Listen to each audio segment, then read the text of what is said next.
तो बड़े भाई का मकान ये है फ्रंट में। अभी काम चल ही रहा है पर लेकिन आज गृह प्रवेश कर दिया है क्योंकि शुभ दिन आज ही था, है ना। ये है भाई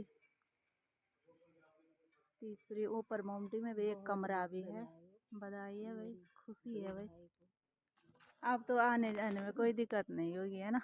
अब रहने के लिए जगह काफी है ऊपर से लेके नीचे तक।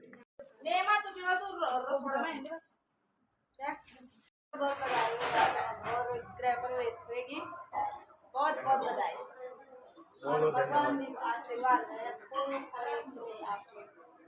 बहुत खुशी हो रही यार आपसे। तुम भगवान हम हर महीना बोले दे बात बना अपने आप है। बिल्कुल यार अपने आप